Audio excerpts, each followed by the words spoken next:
नमस्कार, बहुत स्वागत है आपका। विस्तार न्यूज देख रहे हैं आप और मैं हूं आपके साथ सुमित शर्मा। बिलासपुर से खबर है जहां पर सौम्या चौरसिया को हाई कोर्ट से अंतरिम जमानत नहीं मिली है। एक झटका, सौम्या चौरसिया को हाई कोर्ट की तरफ से सौम्या चौरसिया को अंतरिम जमानत नहीं मिली। जमानत अर्जी पर हाई कोर्ट ने ईडी से जवाब मांगा है। सौम्या चौरसिया ने बच्चों की परवरिश के आधार पर जमानत मांगी थी, लेकिन हाई कोर्ट ने जमानत देने से मना कर दिया। मामले में अब 10 जून के बाद सुनवाई होगी। कोयला घोटाले और मनी लॉन्ड्रिंग केस में जेल में बंद हैं सौम्या चौरसिया। पूर्व मुख्यमंत्री भूपेश बघेल की उप सचिव रही हैं सौम्या।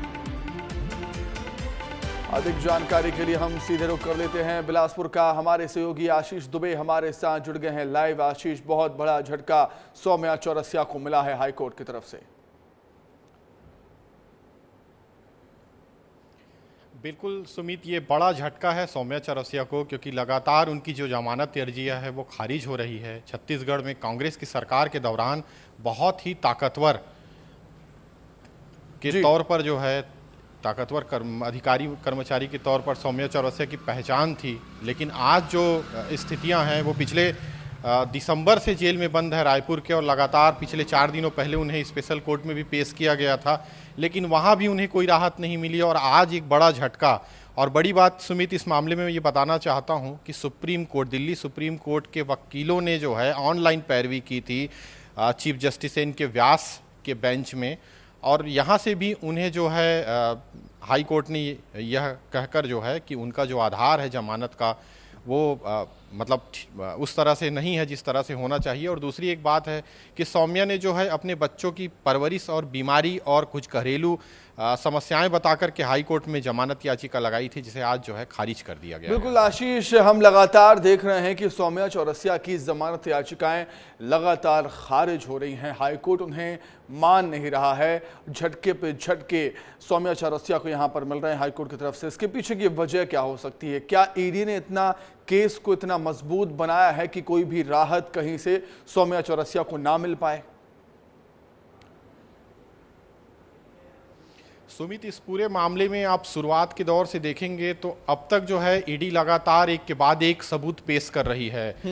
सिर्फ कोयला घोटाला ही नहीं बल्कि मनी लॉन्ड्रिंग में भी कई जगह जो है ऐसे सबूत मिले हैं ईडी को जो चौंकाने वाले हैं, और वो लगातार जो है कोर्ट के समक्ष जो है वो बातें रख रहे हैं जो वो धीरे धीरे सबूत के तौर पे ला रहे हैं। तो कुल मिलाकर के यही एक कहानी है जो अभी फिलहाल सामने निकल कर के आ रही है, जो उनकी लगातार जो जमानत याचिकाएं हैं वो खारिज हो रही है। और ईडी ज़्यादा जो है इस मामले में सक्रिय हैं, जो लगातार 2 बड़े अधिकारी, एक रानू साहू आईएएस हैं जो पुरानी, और एक जो सौम्या चौरसिया है, ये दोनों मामलों में वो काफी गंभीरता से काम कर रही है और खंगाल रही है। निश्चित तौर पर ईडी लगातार सबूत पेश करती जा रही है कोर्ट के सामने। सौम्या चौरसिया की मुश्किलें लगातार बढ़ती जा रही हैं। सबूतों का कोई अभाव नहीं है ईडी के पास, और यही वजह है कि सौम्या चौरसिया को कोई भी राहत यहां पर हाईकोर्ट से मिलती हुई नजर नहीं आती। आशीष, बहुत शुक्रिया, बहुत धन्यवाद आपका जुड़ने के लिए, तमाम जानकारी के लिए, बातचीत के लिए बहुत शुक्रिया। आगे बढ़ते हैं। भोपाल में लोकायुक्त दफ्तर में लगी आग पर सियासत भी शुरू हो चुकी है। नेता प्रतिपक्ष उमंग सिंघार ने इस आग को लेकर सरकार पर हमला बोला। नेता प्रतिपक्ष उमंग सिंघार ने नरसिंह घोटाले को लेकर भी सरकार पर वार किया है। विस्तार न्यूज से खास बातचीत की उमंग सिंघार ने, आइए आपको सुनाते हैं। लोकायुक्त कार्यालय में आग लगी, इसको लेकर बड़ा आरोप है। मैं बिल्कुल स्पष्ट रूप से कहना चाहता हूं कि सरकार फायर ब्रिगेड को लेके आम जनता के लिए तो पॉलिसी बनाना चाहती है, लेकिन जब सरकारी फाइलों में आग लगती, सरकारी दफ्तरों में आग लगती है तो सरकार के क्या नियम, क्या उस समय कोई कार्रवाई नहीं होना चाहिए किसी पे? अगर सतपुड़ा भवन में आग लगी तो वहाँ पे कई विभाग की फाइलें जली, पेंशन अधिकारी कर्मचारियों की फाइल जली, क्या उस परिवार के प्रति संवेदनशील नहीं है सरकार? लगी वल्लभ भवन में आग, कहा गया है कि उसमें सच्चिदानंद की फाइलों पे आग लगी, तो क्या सच्चिदानंद किसको बांटा गया, क्या बांटा गया, तो वो भी एक घोटाले की बात थी। क्या उसको दबाने का प्रयास नहीं किया गया आग के पीछे? लोकायुक्त की आग लगी, ये तीसरी कड़ी है। तो यहाँ पर क्या सीएस की जो फाइलें थी, जो मुख्यमंत्री उनके परिवार की जो जिन जमीनें खरीदी है, क्या उस फाइल को दबाने के लिए आग के हवाले तो नहीं किया गया? बताएं, सरकार बताएं, लोकायुक्त जवाब दे, स्पष्ट वक्तव्य दे। तो ये थे नेता प्रतिपक्ष मंगल सिंघार, जो कि कह रहे हैं कि लोकायुक्त कार्यालय में लगी आग भारतीय जनता पार्टी के घोटालों की फाइल को जलाकर उन्हें खत्म करने का काम किया गया है। साथ ही उन्होंने मुख्यमंत्री को नसीहत दी है कि गृह मंत्री की जिम्मेदारी किसी और को सौंप दे, क्योंकि वो अपनी ब्रांडिंग में लगे हुए हैं और बड़े नेता बनना चाह रहे हैं। कैमरा पर्सन दीपक के साथ अंचल शुक्ला, विस्तार न्यूज़। अब खबर खंडवा से है, जहां जल संकट को लेकर कांग्रेस ने कोतवाली पहुंचकर स्थानीय नगर निगम के खिलाफ एफआईआर की मांग की। इतना ही नहीं, नगर निगम में नेता प्रतिपक्ष मल्लू राठौर मोबाइल टावर पर चढ़ गए। मल्लू राठौर का कहना है कि जब तक दोषियों के खिलाफ एफआईआर नहीं होती है वो टावर से नहीं उतरेंगे। पिछले 5 दिनों से शहर में जल संकट गहराया हुआ है। नर्मदा जल परियोजना में हुए कथित भ्रष्टाचार के खिलाफ कांग्रेस लगातार प्रदर्शन कर रही है।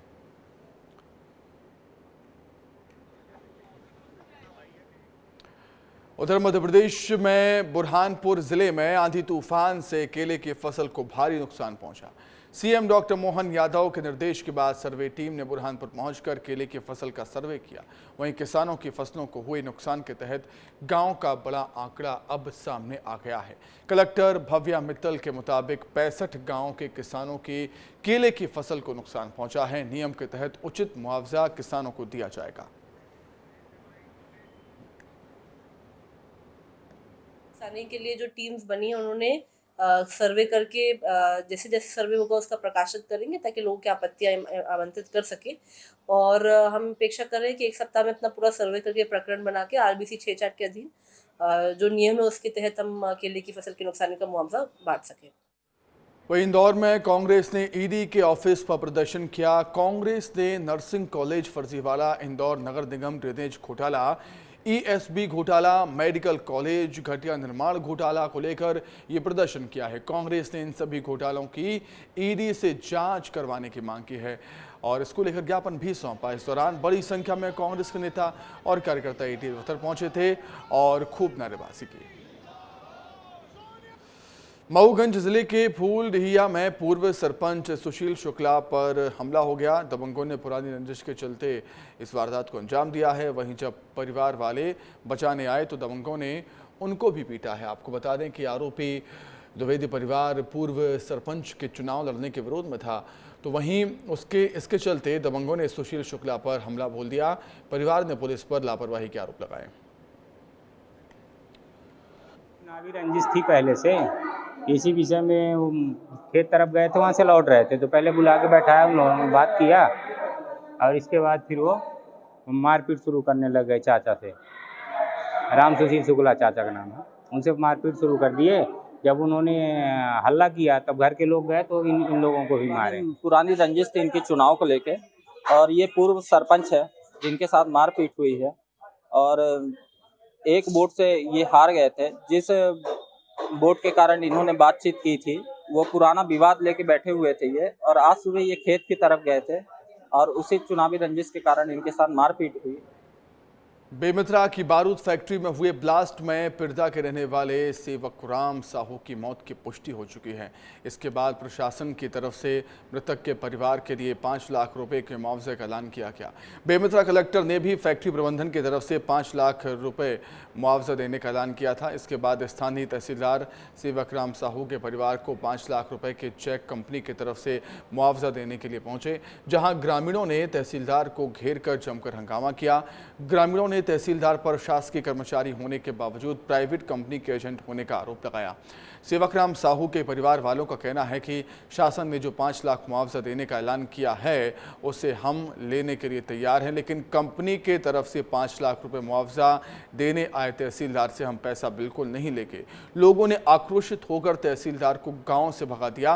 कंपनी की तरफ से मुआवजा देने पहुंचे तहसीलदार से विस्तार न्यूज़ ने भी बातचीत की है। इस पूरे मामले में तहसीलदार ने कंपनी प्रबंधन के स्टैंड के बारे में बताने से, बात करने से मना कर दिया।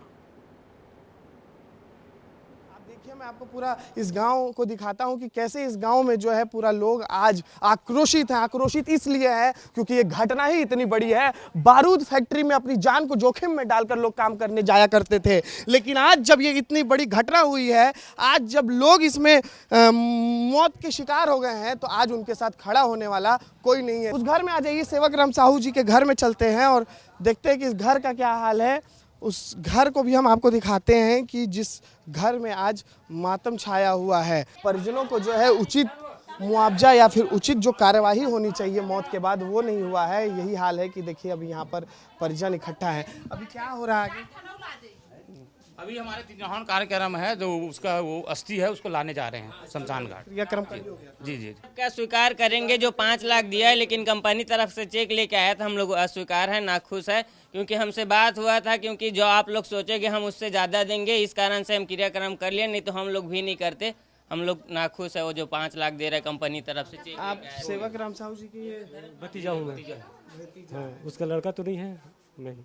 सेवक राम साहू देखिए, जिसकी प्रशासन ने पहली पुष्टि की थी कि उनकी मौत हो गई है, उनके भतीजा हैं हमारे साथ, और अब कल ही जो है उनका क्रियाक्रम किया जा चुका था। आज अस्थि उठाने और ये देखिए पीछे पूरा महिलाओं की भीड़ लगी हुई है। ये पूरा परिवार जो है आज धूप की घड़ी में एक साथ है, और शासन की तरफ से, प्रशासन की तरफ से जो 5 लाख मुआवजा देने का ऐलान किया है उसे स्वीकार करेंगे, लेकिन कंपनी की तरफ से 5 लाख जो मुआवजा दिया जा रहा है उसे हम कतई स्वीकार नहीं करेंगे। ये कहना है पीड़ित परिवारजनों का। कह रहे हैं कि इतनी बड़ी घटना हुई है और अभी तक जो है मैनेजमेंट जो है इस पर सूद नहीं लिया है, तो आखिरकार हम मुआवजा क्यों ले। कैमरा पर्सन किशन के साथ अनमोल तिवारी, विस्तार न्यूज़। मध्य प्रदेश की राजधानी भोपाल में ई रिक्शा में बेतहाशा बढ़ोतरी हुई है। आए दिन बेलगाम ऑटो चालकों की वजह से हादसे भी हो रहे हैं, लेकिन अब इस पर लगाम लगने वाली है। दरअसल यातायात पुलिस ने इसे रोकने और यातायात व्यवस्था को सुगम करने के लिए एक प्लान बनाया है। पुलिस के मुताबिक ई रिक्शा चालक अब अपने घर से 15 किलोमीटर के दायरे में ही वाहन चला पाएंगे। यातायात पुलिस के मुताबिक ई रिक्शा की संख्या को नियंत्रित करने के लिए इनका रजिस्ट्रेशन किया जाएगा, साथ ही अलग से ई रिक्शा का स्टैंड भी बनाया जाएगा। इसके लिए यातायात पुलिस ने ड्राफ्ट तैयार कर लिया है। आचार संहिता के बाद यातायात पुलिस बैठक में ड्राफ्ट रखेगी। सड़क सुरक्षा समिति की बैठक में इस ड्राफ्ट को रखा जाएगा।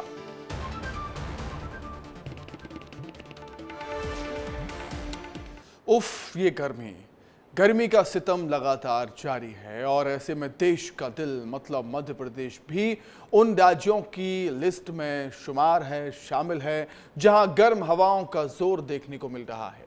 मौसम विभाग ने 3 जिलों में रेड अलर्ट भी जारी कर दिया है। क्या कहता है एमपी का मौसम, इस रिपोर्ट में देखें।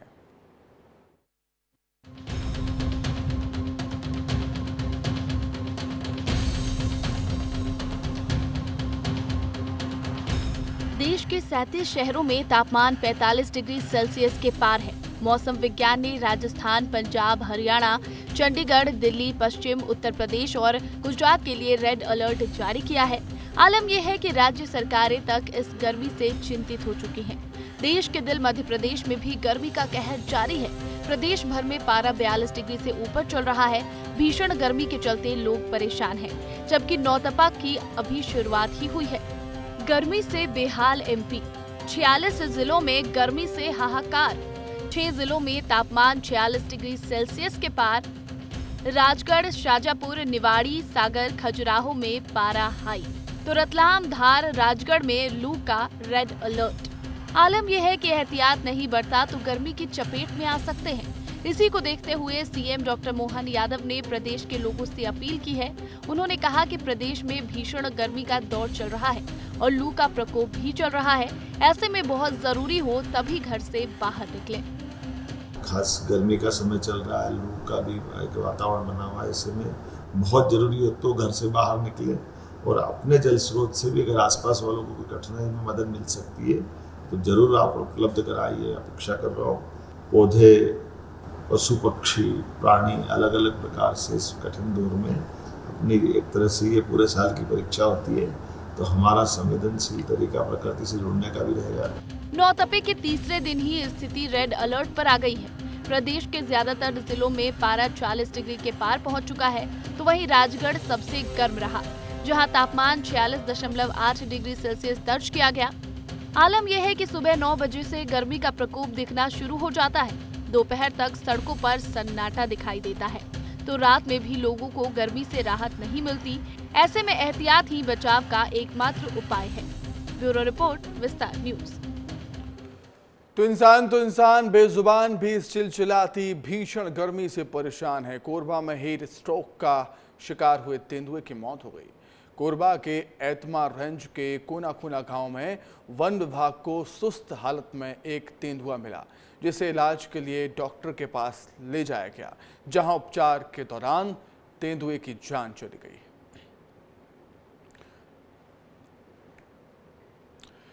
उधर महेंद्रगढ़ वन मंडल के हसदो नर्सरी में वृक्षारोपण के लिए 7,50,000 पौधे तैयार किए जा रहे हैं। इस नर्सरी में आयुर्वेदिक से लेकर फलदार और इमरती पौधे तैयार हो रहे हैं और इन पौधों का जुलाई में वृक्षारोपण किया जाएगा। और वन विभाग पृथ्वी को हरा भरा बनाए रखने के लिए हर साल लाखों पौधों को वृक्ष के रूप में तैयार करता है। इस नर्सरी में मिसवाक का पौधा भी देखने को मिला है। मिसवाक टूथपेस्ट में इसी पौधे का अर्क मिलाया जाता है।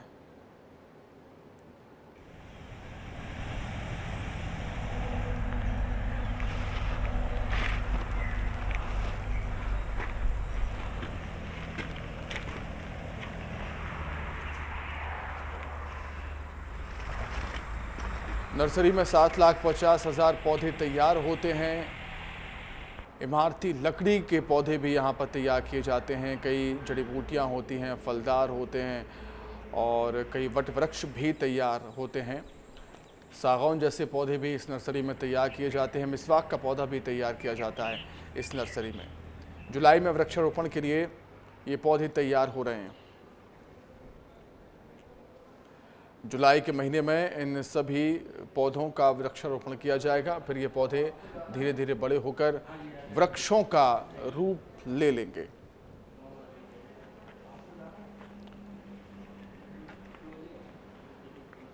तो जुलाई में वृक्षारोपण के लिए ये पौधे तैयार किए जाते हैं।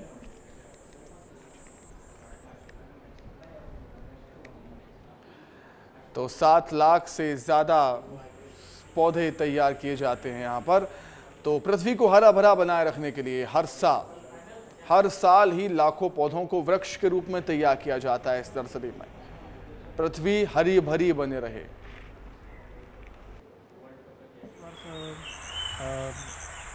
लगभग 65,000 पौधों की ज़रूरत है रोपणों में, तो उसकी भी तैयारी चल रही है और उसके साथ साथ पौधा वितरण के लिए भी तैयार किया जाता है। यहाँ है हर्रा, बहेरा, आंवला, महुआ, सागौन, फलदार में आपके अमरूद है, कटहल है, जामुन है, कोसम है, इस तरह के तमाम पौधे हैं। उधर नारायणपुर में पद्मश्री वैद्यराज हेमचंद्र मांझी को नक्सलियों ने फिर से जान से मारने की धमकी दी। भतीजे कोमल मांझी की नक्सली पहले ही हत्या कर चुके हैं। वैद्यराज हेमचंद्र 50 साल से कैंसर जैसी गंभीर बीमारियों का इलाज करते हैं। नक्सली डर के हेमचंद्र मांझी ने सरकार को पद्मश्री वापस लौटाने और इलाज बंद करने का फैसला लिया है। नक्सलियों के डर से बीते 6 महीने से नक्सली भय के चलते गांव छोड़कर शहर में रह रहे हैं वैद्यराज मांझी। उधर ग्वालियर में जिला शिक्षा अधिकारी का अजीबोगरीब आदेश सामने आया। शिक्षकों की ड्यूटी भीषण गर्मी में भिखारियों को खोजने में लगा दी गई। आदेश में महिला एवं बाल विकास विभाग के विशेष अभियान का हवाला दिया गया है। शिक्षक संगठनों ने इस आदेश पर नाराजगी जाहिर की है।